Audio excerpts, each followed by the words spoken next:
First of all, I'm glad to see everyone here. We are too. It's a gathering of important people. It's a gathering for the recognition of someone we dearly love. And we're gonna put some ashes in the lake today because that's what Don loved. He loved this area, he loved this lake, he loved Mexico. He embraced it totally, 100%. So we're gonna honor that today. We're gonna put his ashes, part of his ashes, here in the lake. We're gonna lift off the globos up in the air. We're gonna play some music while that happens. Awesome. Okay, it's just an expression of the love that we have for the man. Amen. Okay, so we've got Amelie here, Don's wife. We've got his sister Lissa, and we've got Damien and his son. In case you don't know them, that's who's here. And just to let you know, tomorrow we're going to have a celebration, a big celebration, starting at 3 o'clock in the afternoon at the Spotlight Club. We're going to have different musicians coming in. We're just going to play some music. We're going to talk. We're going to share our love, and we're going to just have a good time, which is what he would want. Thanks, Flip. Thanks, Flip. I can't say anything more. I totally agree. Thank you all for coming. Don loved everybody so much. This was his world. You all were his favorites, which is why you're here. And he left a mark wherever he went. He left a little piece of himself. Yes, he did. You want to say anything? No, I don't blame you. No, it's What do you say? A lot of Don love looking back at me. Yeah. Here, here. What a nice Yeah. way. Thank you. Thank you.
want to give you a couple of heads up. One is the book is here by the shrine. This is Don's book. This is for you to sign that you're here. And this is also for you to write whatever you want to write to Don. Because a lot of us didn't have a chance to tell him some of the things we wanted to tell him. So this is your chance to do that, okay? So at your convenience, just over there by the table, which is by the shrine, is a book, and you can say what you want in there. You're gonna enjoy the day. We hope you stick around all day. We've got a lot of cool things going on. We've got a lot of musicians that have showed up today to help us out. So stick around and enjoy yourself. Enjoy Don being here. You can see him all over the place. He's keeping a close eye on us.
Pretty good turnout. I think Dawn's is smiling. Yeah, baby. Full house.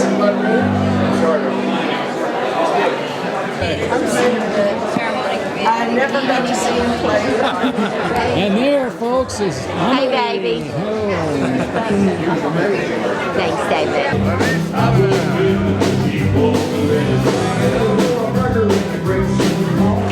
You know, 14 years ago, Don threatened me that I'd one day have to play country. And he was right. I'm so sorry, That's how much I love the man, because over the years, many people asked me, hey, can you come film with us? I was like, no. But he was like, will you play country? No. For Don? Absolutely. I'll pretend I know how to play country.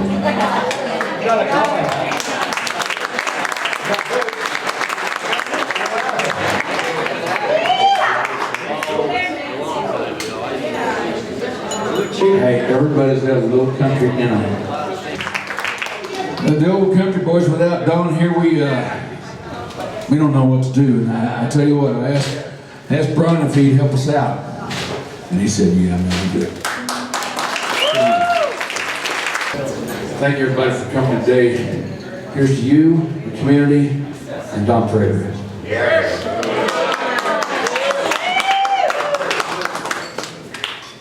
With that said, we'll do a song that Don always did, and he wrote it.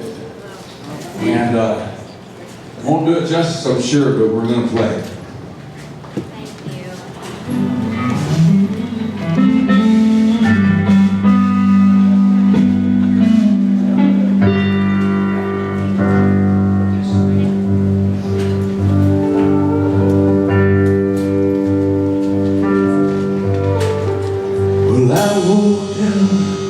Late at night,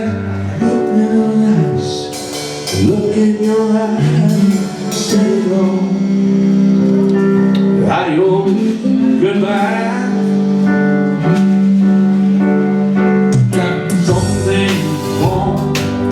some things right. Without paper power,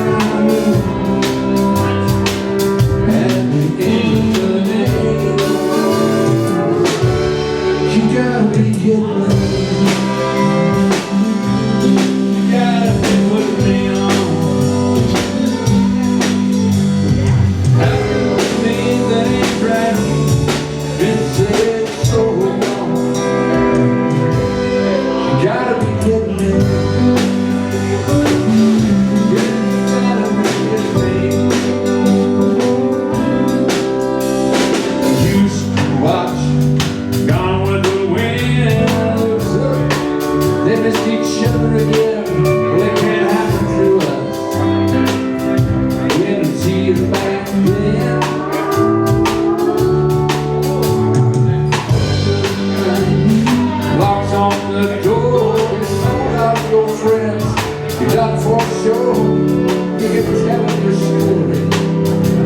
Sounded just right.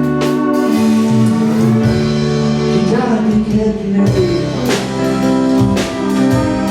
You gotta be putting me on. That ain't what you ain't right. Feel like I know you love me.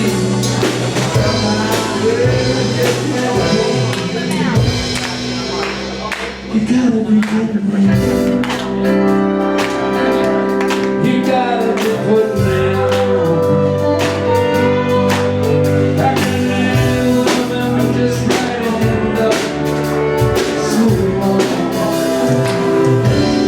You gotta be kidding me. Yeah, you gotta be kidding me. Well, you turn your back. I walked out the door. I almost called your name once more. Then I said to myself,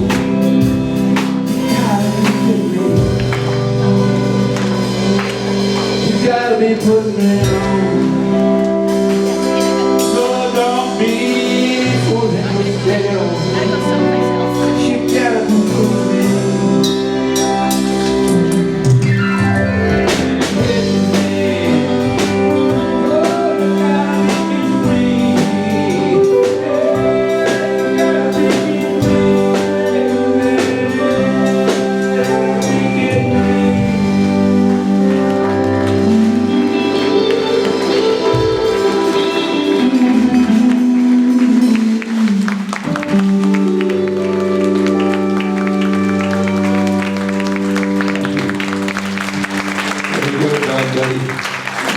Sure I slaughtered it for you.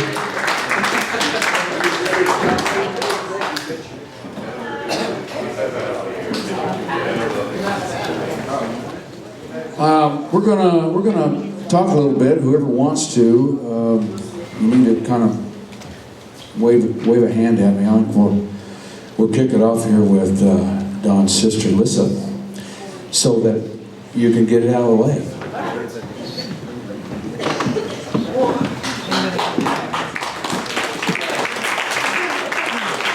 I think it's better to have a chair just in case. Okay. Like Flip said, I'm Lissa. I'm Don's sister. I was the younger one, I'm sure you can tell.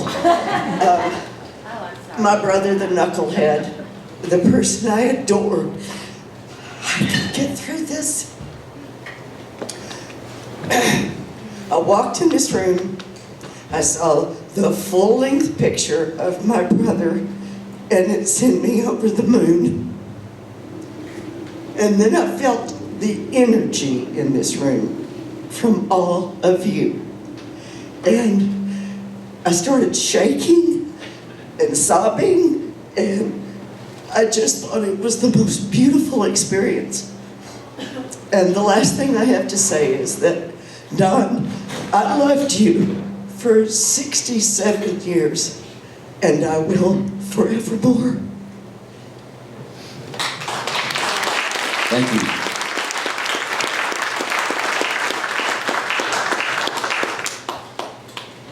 Come on. Okay, I'm going to have to write a few things down. I've never done that before. This way. Well, I don't want to hold it. it helps. It's a good idea. There you go. Just get close to it.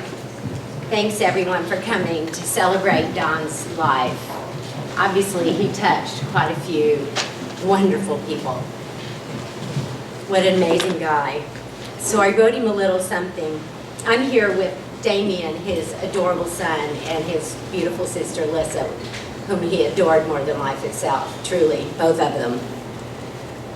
So, my dearest Don, you knew from the moment you saw me after 40 years that I was the one for you. Your confidence, perseverance, dedication to pursuing me was astounding.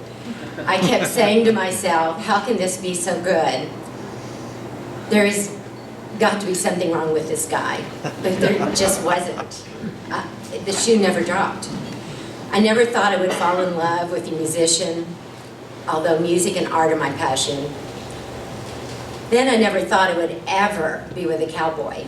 Yet there you were, those baby blues, and all the great memories that we had from years ago, and the shared love of Border Collie and animals, to name two.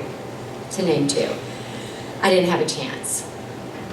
He said to me, geez, I'm giving you all my best stuff night after night. What's it gonna take to win you over? Well, I've spent my whole life protecting my heart. But you knew better than that and melted it on the first day. But I didn't let him know that. That's another one of Don's many eternal gifts that just keeps on giving. An unconditional love he gave me with all my flaws and stubbornness. An unconditional loving family who has embraced me as one of their own. A circle of friends to help light and guide my life in Mexico and afar. And a lifetime of memories that we crammed into 2 short years. I just keep thinking what a powerful, spiritual, musical legacy Don poured into me and to all of us. He gave me the courage to change my life, to give up everything I held near and dear, create in new ways on new levels. He helped me to slow my life down. Now I move ahead, full of the most wonderful love story that most people never get a chance in a lifetime. This is one of the hardest, toughest patches to get through right now. A greater force is at work here. Don bringing me to Mexico, showing me how to live, surrounding me with loving friends and family. Those things can never be taken away. I'm stronger with Don living inside me, watching over me, protecting and guiding me. Life is a struggle, and we are shaped by the journey. A dear friend of mine said, there is so much more beauty and love to share. As I said before, and bears repeating, you taught me unconditional love, how to see the bright side of life, how to see the beauty in everything, how to snort the woods and wallow in the scent. We made lasting friends everywhere we went. Bellboys, waiters, the girl next door. You taught me how to find you and me in quiet moments and in nature. I get to live that daily. You put my feet back on the ground. You brought me home. You are my home. Thank you for finding me.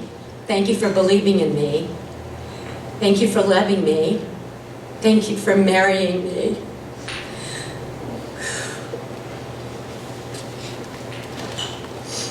And most of all, thank you for showing me how to love with an open heart.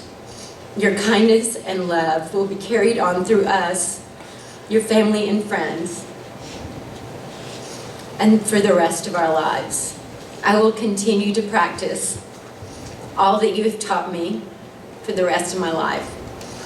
Goodbye for now, my best friend, my boyfriend.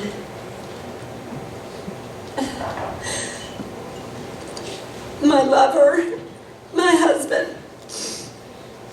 And then I want to read 2 quotes that I found that I thought were really great. Death leaves a heartache no one can heal. Love leaves a memory that no one can steal. And another one is, I'd like the memory of me to be a happy one. I'd like to leave an afterglow of smiles when life is done. I'd like to leave an echo whispering softly down the ways of happy times and laughing times and bright and sunny days. I'd like the tears of those who grieve to dry before the sun, of happy memories that I leave when life is done. Thank you all for being here and sharing in this great day that we've created, that Flip has created. And thank you, Flip.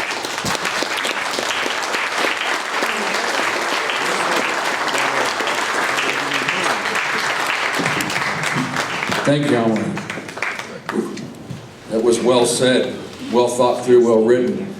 I couldn't write, I tried to write something, I can't, because I wouldn't be able to say it. Anybody else that wants to share something, please come on up.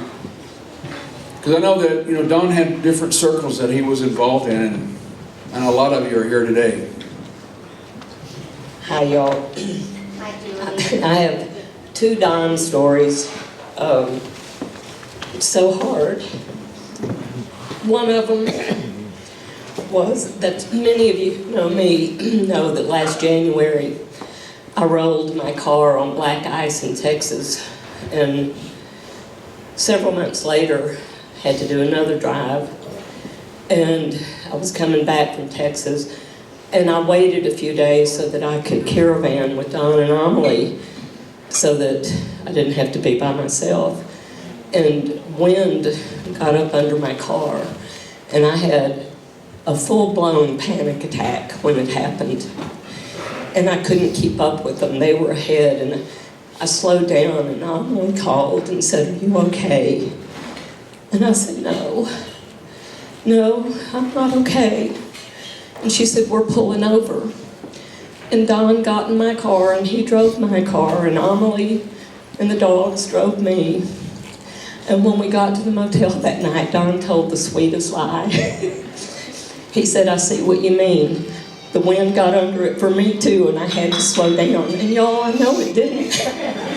I know that Don's kind heart said, "Honey, you're okay, even though you had a stupid PTSD episode." And the other one is, shortly after they married, I said to Don, "Y'all are so lucky." And Don said, "Julie, I'm the lucky one. Amelie gave up everything for me. She gave up everything for me. And my goal for the rest of my life is to give her everything. I love her so much. And I cannot tell y'all the joy that it brought me to be in their company every time I was in their company. Because the love was tangible, it was thick. And I feel so blessed to be a part of your lives, Amelie." Thank you, Julie.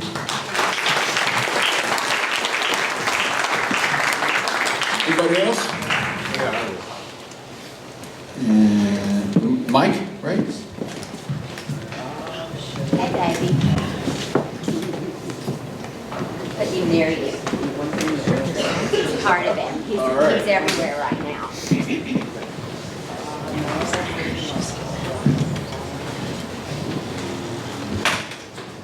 I'm going to have to read this because if I look at it, I'll probably lose it.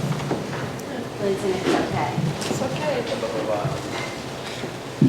Big boys do cry. Yeah. Pull the mic to your mouth. Yeah. I'll try that. It ain't going to work. No, never mind. I'm not going to. My name's Mike. Hey, Mike. I met Don a year ago, and we instantly connected. He quickly became my best friend. He was a brother to me in the best sense of the word. He told me all he really wanted. He told me all he really wanted was to be a good man. He may be the best man I have ever known, and helped me through some very difficult times.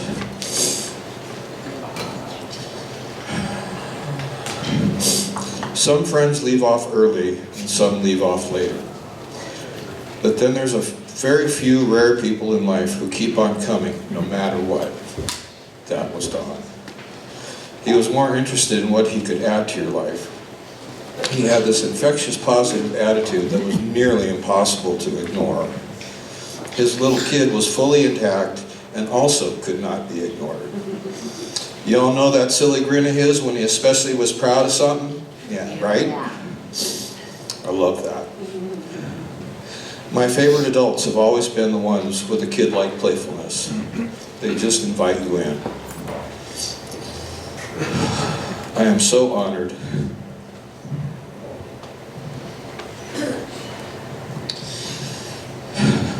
and privileged to call him my friend. His passing is such a shock, and I can't make any sense of it. I only got to have my brother for a year, but I do know that when love happens, be it for a minute or a week, that I want to view it as a gift and to be grateful for the moment, and not to be angry that there are so few. Don also gave me the gift of his new wife, Amelie, who has become a sister to me. I will hold him in the center of my heart forever, and know that he will live on in my friendship with Amelie. That's all I got.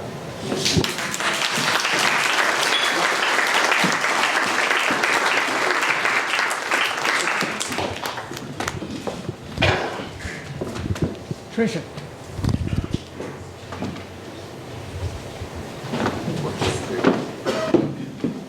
I know he played tennis, and we'd have band practice, and he always had a tennis story. I don't know why. It was always a shot. You know, I got that shot off, and man, they couldn't return it. He liked to make us think that he was a hell of a tennis player, and I was hoping maybe there was someone here that could dispute that. There probably is, you know, because he loved his tennis, and he was in great shape, and you know, it kept him going. Music kept him going. You know, I mean, Don is a band brother, and when you have a band together, some of you know this, some of you don't. It's like a marriage. I mean, you fight, you have great times together. When it's really clicking, it's really good. And we were really clicking. So we're gonna play some more music. Has anybody got anything else to say? We got one over here. Come on up.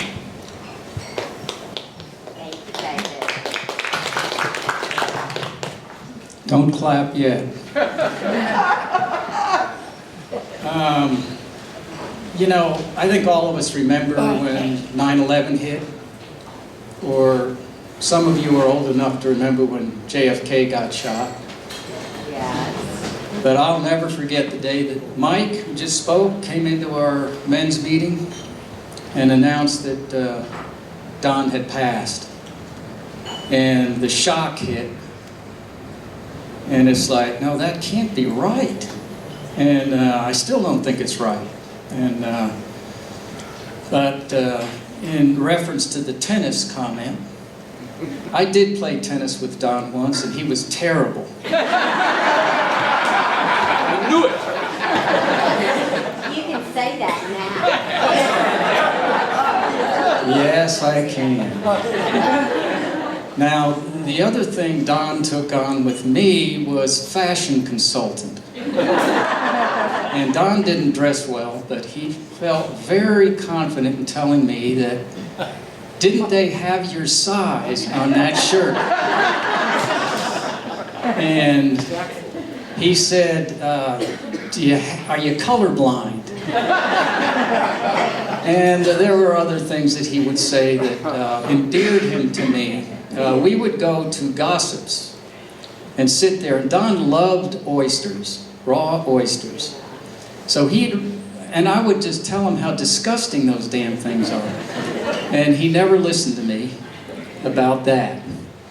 But we had many, many conversations about his relationship woes. Now I know that doesn't sound nice, but Don had trouble in the relationship department until he met Amelie a second time after 40 years, was it? And I gave him all the trouble all over again. You didn't give him the kind of trouble that the last one gave him. So, you know, it was definitely love. He was so happy and he said some of the same things that you've heard here before me, is he couldn't speak highly enough of Amelie. And so I'm gonna really miss him. Thank you. We always we jog back and forth because I told Lissa we're from the same checkered tablecloth, you know, and we had a lot of country expressions, and Trevor can tell you, he would just stand there and go, "Where do you guys get this stuff?" You know, I mean, because I don't know why country expressions have a lot to do with dogs, but they do. You know, I can't think of maybe a couple, but when something isn't right, you know, you'll say, "That dog don't hunt." You're talking about somebody that maybe doesn't have it all together, you go, "He don't know the difference between come here and sick him." It just, and weather was always a big one too. You know, weather would be like, well, looks like we're going to have a turd floater today. Or a nicer one was a nice soft rain, be a sod soaker. But the best one was, man, I think it's going to rain like a cow pissing on a flat rock. But we would do those things back and forth and come up with stuff, and we got to sharing books.